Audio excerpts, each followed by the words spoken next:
Hello friends, நம்ம favourite சீரியலில் அடுத்து என்ன சுவாரஸ்யமாக நடக்குதுன்னு பார்க்குறீங்க. நம்ம மல்லி மேலே எப்போவுமே கோவம் இருக்குதான் நம்ம விஜய்க்கு. ஆனால் அதுவே காரணம் காட்டிகிட்டு இருந்தால் நம்ம வெண்பாவை கவனிக்கவே முடியாது. அப்படின்றதுனால மல்லிக்கு எப்படியாச்சும் இங்கே இருக்கிற போலீஸ் யாரோட உதவியாலையாவது மல்லிக்கிட்ட பேசணும் அப்படின்னு சொல்லிட்டு நினைக்கிறாரு. அதுக்கப்புறம் அவங்க இருக்க போலீஸ்கிட்ட தயவு செஞ்சு என் பொண்ணு எப்படி இருக்கான்னு மட்டும் நான் தெரிஞ்சுக்கணும், ஃபோன் கொடுங்க. நீங்களும் ஒரு குழந்தைக்கு அப்பா தானே, நீங்கள் அந்த குழந்தைய பிரிஞ்சிருந்தால் எவ்வளோ கஷ்டப்படுவீங்க, அதே மாதிரி தான் நானும் கஷ்டப்படுறேன். தயவு செஞ்சு ஃபோன் கொடுங்கறதும் ஒரு 2 நிமிஷம் தான் ஃபோனை பேசிட்டு உடனே குத்துடணும், சரியா? ஸோ அம்மா நசன்னு பேசி நீ என்னை மாட்டி விட்டுன்னு வச்சுக்கோ, அதுக்கப்புறம் அவ்வளோதான் ஒரு லாடம் கட்டிடும் அப்படின்னு சொல்கிறாங்க. சரிங்க ரொம்ப தேங்க்ஸுங்க, ஒரே 2 நிமிஷம் நான் பேசிட்டு குத்துறேன் அப்படின்னு சொல்லிட்டு மல்லிக்கு ஃபோன் பண்ணுறாங்க. அதுக்கப்புறம் மல்லிக்கிட்ட எப்படி இருக்கா வெண்பா, நீ எப்படி இருக்கா அப்படின்லாம் சொல்லி கேட்க, வெண்பா சாப்பிட்டாலும் அவள் எப்போ பார்த்தாலும் உங்களே நினச்சிட்டு இருக்கா, என்ன பண்ணி அவளை சமாதானப்படுத்துறதுன்னு எனக்கு தெரியல.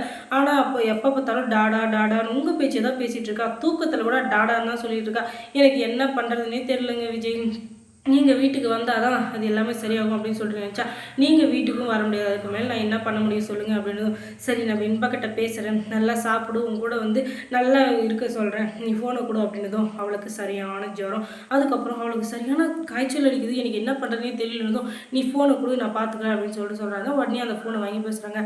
டாடா, எனக்கு இங்கே இருக்கவே பிடிக்கல டாடா, எப்போவுமே உங்கள் ஞாபகமாகவே இருக்குது. அதுவும் இல்லாமல் ரஞ்சிதா சித்தியும் அந்த ராஜியாத்தையும் சேர்ந்துக்கிட்டு என்னை ஹாஸ்டலில் சேர்த்த போகிறேன்னு சொல்கிறாங்க. நான் என்ன பாவம் பண்ணேன் டாடா, நான் உங்கள் கூட சந்தோஷமாக இருக்கணும்னு நினச்சேன், அது ஒரு தப்பா? அதுக்கு போய் என்ன ஹாஸ்டலில் சேர்த்துறாங்களே, இதெல்லாம் நியாயமாடாடா அப்படின்னு சொல்லிட்டு கேட்டால், யார் பொண்ணு யார் ஹாஸ்டலில் சேர்த்தது, நீ எதுக்கும் கவலைப்படாத, நான் இருக்கேன், நீ இந்த மாதிரி கஷ்டப்பட்டு பேசுறதே எனக்கு கஷ்டமாக இருக்குது, தயவு செஞ்சு இப்படிலாம் பேசாத அப்படின்னதும், இல்லைடாடா நான் யாருக்குமே தொந்தரவாக இருக்க இதோ தேவையில்லை, அதனால் நான் எங்கேயாச்சும் போயிடணும். வெண்பா, இந்த மாதிரிலாம் பேசாத வெண்பா, என் உயிரே நீ தான், என் உயிரே நான் உன் மேலே வச்சுருக்கேன், என்னை விட்டு நீ போயிட்டீன்னா அதுக்கப்புறம் நான் என்ன பண்ணணும்னு சொல்லு, அதனால் இன்னொரு டைம் இந்த மாதிரிலாம் பேசாத சரியா அப்படின்னு சொல்ல. சரிங்க டாடா, ஆனால் நீங்கள் எப்போவே வீட்டுக்கு வரணும், என் கூடவே இருக்கணும், எனக்கு சோறு ஊட்டி விடணும், லாங் ட்ரைவ் போகணும், அப்புறம் ஸ்கூலுக்கு கொண்டு போய் விடணும், எவ்வளோ வேலை இருக்குது, ஆனால் நீங்கள் தனியாக விட்டு போய் அங்கே உட்காந்துருக்கீங்க, சரிங்களா டாடா அப்படின்னு சொல்லி கேட்டால், இல்லை தங்கம், நான் இன்னும் கொஞ்ச நாள் வெளியே வந்துடுவேன், ஏன்னா ஒரு சின்ன பிரச்சனை, ஒரு எறும்பு கடிச்சா நமக்கு எப்படி வலிக்குமோ அந்த மாதிரி தான் இப்போ இருக்கிற கஷ்டமான சூழ்நிலை எனக்கு லைட்டாக வலிக்குதே தவிர மற்றபடி நான் சந்தோஷமாக தான் இருக்கேன், கூடிய சீக்கிரமாக நான் வெளியே வந்துடுவேன். அதுக்கப்புறம் நீ நான் மல்லியம்மா 3 பேரும் சேர்ந்து சந்தோஷமான வாழ்க்கையை வாழலாம், நீ அது வரைக்கும் கவலைப்படாத, மல்லியம்மா சொல்கிற பேச்சை கேட்டு நல்லா சாப்பிடு, நல்லா விளையாடு, நல்லா இரு, நீ கஷ்டப்பட்டீங்கன்னா அதை பார்க்க முடியாது இல்லை டாடாவால், அதனால நீ சந்தோஷமாக இருக்கணும் சரியா அப்படின்னு. சரிங்க டாடா அப்படின்னு சொல்லிட்டு 2 பேரும் அப்படியே ஆனந்த கண்ணீரை வலிச்சு தெளிக்கிறாங்க. ஏன்னா அந்த அளவுக்கு பாசம், ஒரு அப்பா பொண்ணோட பாசம் எப்படி இருக்குன்றது இதில் பார்த்தாவே பயங்கரமாக தெரியுது.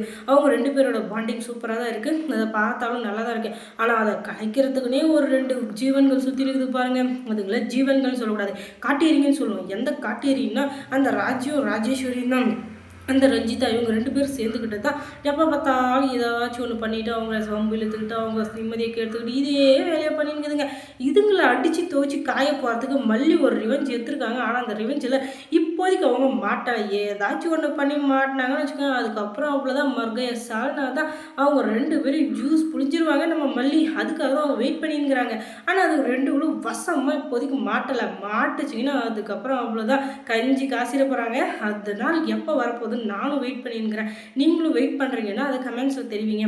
அப்போ தான் நம்ம அடுத்தடுத்த வீடியோ தொடர்ந்து போடுறதுக்கு கொஞ்சம் ஊன்றுகோலாக இருக்கும். அதுக்கப்புறம் ரஞ்சிதா இவங்க என்ன தான் பேசுகிறாங்க, ஏது தான் பேசுகிறாங்கன்ட்டு இன்னுமே புரியலையே, எவ்வளோ நேரமாக நசன்னு பேசினே இது யார்கிட்ட தான் பேசுங்க அப்படின்னு சொல்லிட்டு போய் பார்த்தா அங்கே பேசினுக்கிறது விஜய்கிட்ட. அதுவும் வெண்பா, என்னடா இது விஜய்கிட்ட பேசிகிட்டு இருக்கா, அவர் தான் ஜெயிலில் இருக்காரு, அவர் கூட எப்படி பேச முடியும் அப்படின்னு சொல்லிட்டு உடனே குடு ஓடி போய் ராஜுக்கிட்ட எல்லாத்தையும் ஒப்படைக்கிறா. ரஜிமா உங்களுக்கு விஷயம் தெரியுமா, அந்த வெண்பா விஜய்கிட்ட பேசிகிட்டு இருக்கா, என்னடி உளர்ற, அது எப்படி நடக்கும் சொல்லு அப்படின்னு சொல்லிட்டு கேட்டால், இல்லை அவன் உண்மையிலே பேசிகிட்டு இருக்கா டாடான்னு சொல்லிட்டு அப்படின்னு சொன்னோம். இரு நான் பார்க்குறேன் என்ன அப்படின்னு சொல்லிட்டு பார்த்தா அங்கே போய் பக்கத்துல ஃபோனை வச்சுட்டு இருக்காங்க. என்ன சொல்கிற ரஞ்சிதா நீ, இல்லை அவள் விஜய்கிட்ட தான் பேசியிருந்தா, வேணா நீங்கள் அதுக்கு ஃபோன் பண்ணி பாருங்க அப்படின்னு சொல்லிட்டு பார்த்தா அதுக்கப்புறம் அங்கே ஸ்டேஷனில் இருக்கிற போலீஸ்க்கு பிரச்சனை வர வைக்க பார்க்குறாளுங்க. அதுக்கப்புறம் மல்லி சீரியலில் என்ன சுவாரஸ்யம் நடந்திருக்குன்னு நீங்கள் தெரிஞ்சுக்கணும்னா நம்ம சேனலை சப்ஸ்கிரைப் பண்ணுங்கள். தேங்க்ஸ் ஃபார் வாட்சிங்.